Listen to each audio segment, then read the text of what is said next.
Item ಯಾವುದೇ ಇರಲಿ try ಮಾಡಿ ಆಚಿ ಚಿಕನ್ ಮಸಾಲಾ. ತೀವ್ರ ಸಂಚಲನ ಸೃಷ್ಟಿಸಿರುವಂತಹ ನಟಿ ತ್ರಿಷಾ ಶರ್ಮಾ ನಿಗೂಢ ಸಾವಿನ ಪ್ರಕರಣವನ್ನ ಕೇಂದ್ರೀಯ ತನಿಖಾ ದಳಗೆ ಈಗ ವಹಿಸೋದಕ್ಕೆ ಮಧ್ಯಪ್ರದೇಶ ಸರ್ಕಾರ ಶಿಫಾರಸು ಮಾಡಿದೆ. ಪ್ರಕರಣದ ಗಂಭೀರತೆ ಹಾಗೂ ಕುಟುಂಬದ ಆರೋಪಗಳನ್ನ ಪರಿಗಣಿಸಿ ಈ ನಿರ್ಧಾರವನ್ನ ಕೈಗೊಳ್ಳಲಾಗಿದೆ. ಮಧ್ಯಪ್ರದೇಶ ಮುಖ್ಯಮಂತ್ರಿ ಮೋಹನ್ ಯಾದವ್ ಈ ಹಿಂದೆಲೇ ತ್ರಿಷಾ ಕುಟುಂಬಕ್ಕೆ ಸಿಬಿಐ ತನಿಖೆಗೆ ಶಿಫಾರಸು ಮಾಡಲು ಭರವಸೆಯನ್ನ ನೀಡಿದ್ರು.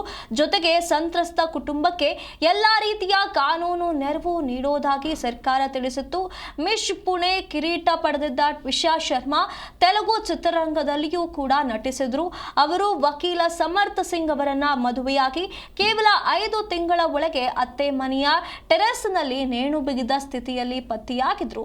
ಪೊಲೀಸರು ಇದನ್ನ ಪ್ರಾಥಮಿಕವಾಗಿ ಆತ್ಮಹತ್ಯೆ ಎಂದು ಹೇಳಿದ್ರು. ಕುಟುಂಬಸ್ಥರು ಇದು ವರದಕ್ಷಿಣೆ ಕಿರುಕುಳ ಮತ್ತು ಕೊಲೆ ಎಂದು ಆರೋಪಿಸಿ ದೂರು ದಾಖಲಿಸಿದ್ದಾರೆ. ಪ್ರಕರಣದಲ್ಲಿ ಪತಿ ಸಮರ್ಥ ಸಿಂಗ್ ಹಾಗೂ ಅವರ ತಾಯಿ ಗಿರಿಬಾಲಾ ಸಿಂಗ್ ಅವರನ್ನ ಪ್ರಮುಖ ಆರೋಪಿಗಳಾಗಿ ಹೆಸರಿಸಲಾಗಿದೆ. ಸಮರ್ಥ ಸಿಂಗ್ ಪ್ರಸ್ತುತ ತಲೆಮರೆಸಿಕೊಂಡು ಪೊಲೀಸರು ಶೋಧ ನಡೆಸುತ್ತಿದ್ದಾರೆ. ಇದೇ ವೇಳೆ ಆರೋಪ ನಿರಾಕರಿಸಿದ ಸಮರ್ಥ ಸಿಂಗ್ ತ್ರಿಷಾಗೆ ಈಗ ಮಾನಸಿಕ ಆರೋಗ್ಯ ಸಮಸ್ಯೆಗಳಿದ್ವು ಎಂದು ಹೇಳಿಕೆ ನೀಡಿದ್ದಾರೆ.